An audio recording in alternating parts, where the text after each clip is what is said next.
అపోస్తలుడైన పౌలు రోమీయులకు రాసిన పత్రిక 12వ అధ్యాయము. కాబట్టి సహోదరులారా, పరిశుద్ధమును దేవునికి అనుకూలమునునైన సజీవ యాగముగా మీ శరీరములను ఆయనకు సమర్పించుకొనుడని దేవుని వాత్సల్యమును బట్టి మిమ్మల్ని బతిమాలు కొనుచున్నాను. ఇట్టి సేవ మీకు యుక్తమైనది.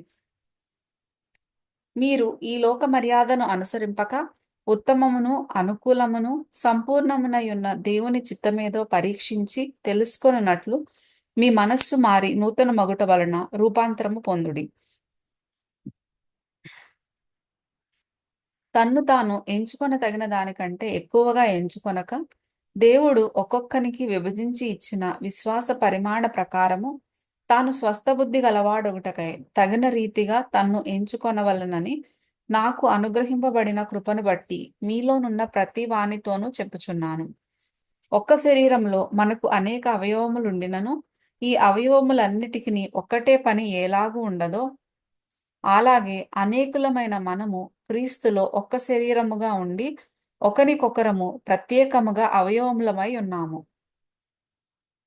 మనకు అనుగ్రహింపబడిన కృప చొప్పున వేర్వేరు కృపావరములు కలిగిన వారమై ఉన్నాము గనుక, ప్రవచన వరమైతే విశ్వాస పరిమాణము చొప్పున ప్రవచింతము, పరిచర్య అయితే పరిచర్యలోను, బోధించువాడైతే బోధించుటలోను, హెచ్చరించువాడైతే హెచ్చరించుటలోను పని కలిగి ఉందము.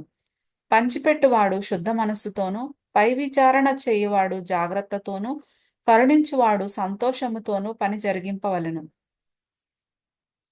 మీ ప్రేమ నిష్కపటమైనదై ఉండవలెను. చెడ్డదాని నసహించుకొని మంచిదానిని హత్తుకొని ఉండుడి. సహోదర ప్రేమ విషయంలో ఒకనియందొకడు అనురాగము గలవారై, ఘనత విషయంలో ఒకనినొకడు గొప్పగా ఎంచుకొనుడి. ఆసక్తి విషయంలో మాంద్యులు కాక, ఆత్మయందు తీవ్రత గలవారై ప్రభువును సేవించుడి. నిరీక్షణ గలవారై సంతోషించుచు, శ్రమయందు ఓర్పు గలవారై, ప్రార్థనయందు పట్టుదల కలిగి ఉండుడి. పరిశుద్ధుల అవసరములలో పాలు పొందుచు శ్రద్ధగా ఆతిథ్యమిచ్చుచుండుడి. మిమ్మను హింసించు వారిని దీవించుడి. దీవించుడు గాని శపించవద్దు. సంతోషించు వారితో సంతోషించుడి. ఏడ్చువారితో ఏడువుడి. ఒకనితో ఒకడు మనస్సు కలిసి ఉండుడి.